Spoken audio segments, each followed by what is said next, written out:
Bonjour et bienvenue dans cette petite vidéo dédiée aux aquariums d'eau de mer. Alors aujourd'hui on va parler de bac DSB.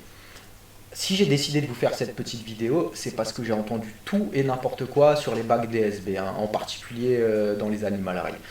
Donc j'ai décidé de faire un bac DSB il y a 2 ans et je vous montre le résultat aujourd'hui.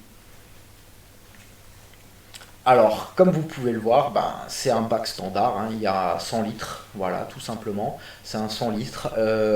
On a 12 centimètres de sable. C'est pour 90% du sable d'aragonite, avec 10% de sable de corail qui me restait de l'époque, sachant que j'ai pas voulu racheter du sable de corail parce que c'est pas bien, c'est pas éthique. Et moi, mon bac, j'ai voulu qu'il soit éthique. Donc tout simplement, j'ai pris du sable d'aragonite, ça marche tout aussi bien. Ça évite que le sable de corail soit prélevé sur les plages où il y a justement tous ces petits coquillages mélangés au sable. Sable de corail, ça marche. Sable d'aragonite, ça marche très très bien aussi.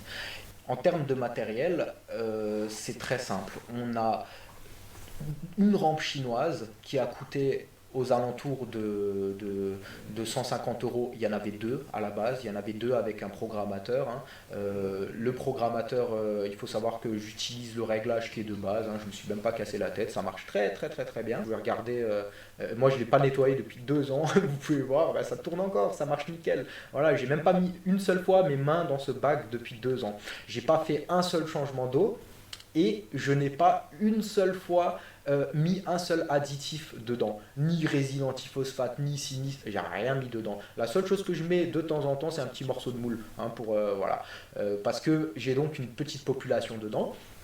Elle se constitue de deux étoiles de mer Arcastor typicus, qui petites étoiles de mer qui nettoient le sable, d'un oursin Mespila qui a fini dedans parce que dans mon bac principal il ravageait tout. Donc voilà, Mespila je vous déconseille. Et Bernard l'ermite, je vous déconseille, quand vous y connaissez rien, le vendeur de l'animalerie, il vous a flairé tout de suite, il va vous vendre tout ce qu'il n'arrive pas à refourguer, et en général, vous repartez, une des premières choses que vous avez, c'est le Mespila. Donc voilà, moi je vous dis, personnellement, je ne prendrai pas de Mespila, plus jamais de Mespila, et les Bernard l'ermite, c'est pareil. Voilà. Et donc, on a aussi 4 Nazaria babylonia qui vont nettoyer le sable, c'est des petits escargots qui nettoient le sable. C'est marrant parce que quand je mets un petit morceau de moule dedans, en 5 minutes ils sont dehors. Et il y a la trompe qui sort d'abord, comme un sous-marin, et le périscope, et ensuite le Nazaria complet, quoi. Sinon, au-delà de ça, on a juste un petit concombre de mer, que vous pouvez voir là, ici, derrière, il est là. Et voilà, c'est tout ce qu'il y a. Et on a des petits vers, sinon, les vers, on en a un qui doit faire 20-30 cm, on l'a pas mis dedans. Et tout ça, ça vient naturellement. On a des crevettes, des petites crevettes, du krill, tout ce qui est microfaune, quoi.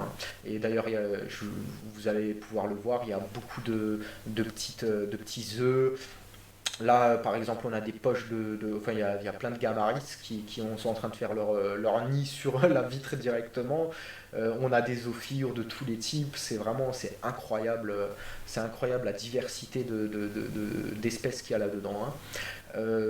Les pierres vivantes, c'était gratos, tout simplement. Je les ai ramassées au bord de la mer.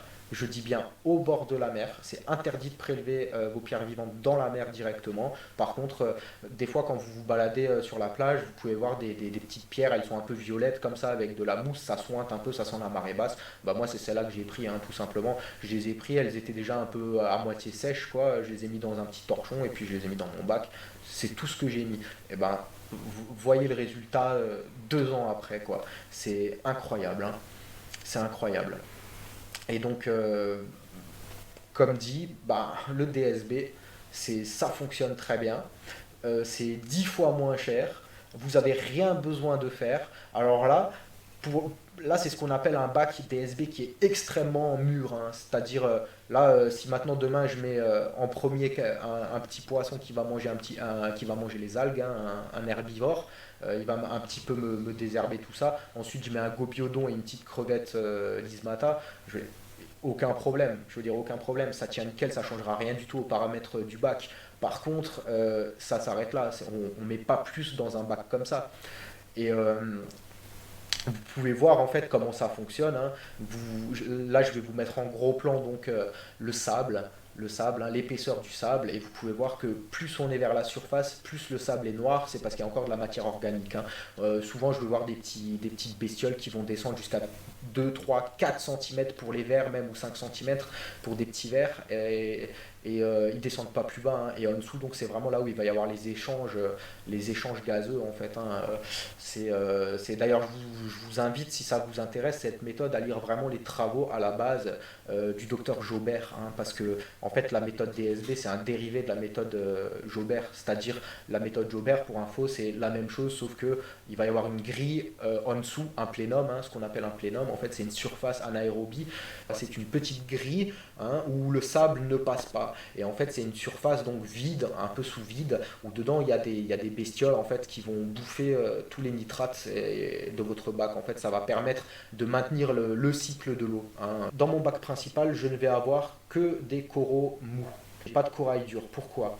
Parce que les coraux durs, il faut savoir que 90% ils font un CITES. Le jour où vous allez vouloir donner une bouture de corail à votre voisin qui est passionné d'aquarophilie, vous n'allez pas pouvoir. Pourquoi? Parce que la législation, la convention, je crois que c'est l'article 150 de la convention de Washington, si je ne dis pas de bêtises, qui stipule comme quoi la vente d'animaux est interdite si c'est des animaux espèces rares, protégées, tout. Donc les discosomas, il n'y a pas de législation dessus, c'est des plantes, c'est un peu de la mauvaise herbe, hein. Les discosomas, les gorgones, ça, vous pouvez en trouver de partout. C'est pas, y en a de partout, c'est pas des espèces qui sont menacées d'extinction.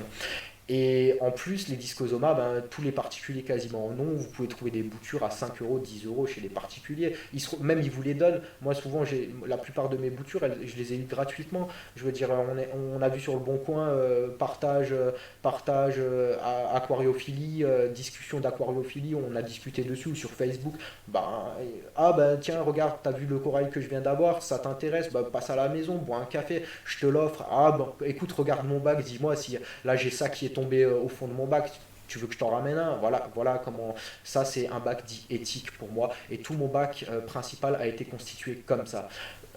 En fait, ça m'embête vraiment parce que aujourd'hui, vous allez dans vos animaleries et ils vous vendent des coraux qui ont été prélevés dans la nature et des poissons qui ont été prélevés dans la nature, alors qu'il y a tellement de particuliers qui ne rêvent que d'une seule chose, c'est de vous les partager, de vous les faire découvrir, de vous les offrir même pour vos bacs à vous.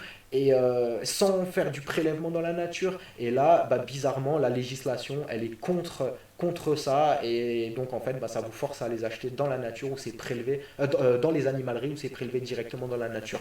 Et voilà, moi je trouve ça pas bien. Alors tout simplement, ben, je prends que du corail mou, et vous pouvez voir, c'est tout aussi magnifique. Enfin, après, à chacun ses goûts, mais je pense que ce que je vous montre là, c'est quand même c'est magnifique. Voilà, enfin, moi ça me plaît. Donc, moralité, vous pouvez faire un bac à rien du tout, juste en connaissant quelques particuliers. Pour ça, bah, il faut sortir un peu de sa zone de confort, il faut aller discuter avec les gens sur les forums aquariophiles. Et puis voilà, à vous de vous faire votre propre idée. Donc si cette vidéo t'a plu, n'hésite pas à mettre un petit pouce bleu, et puis peut-être que je vous ferai à l'occasion la présentation de mon bac principal en cette fois-ci berlinois. Au plaisir de vous retrouver.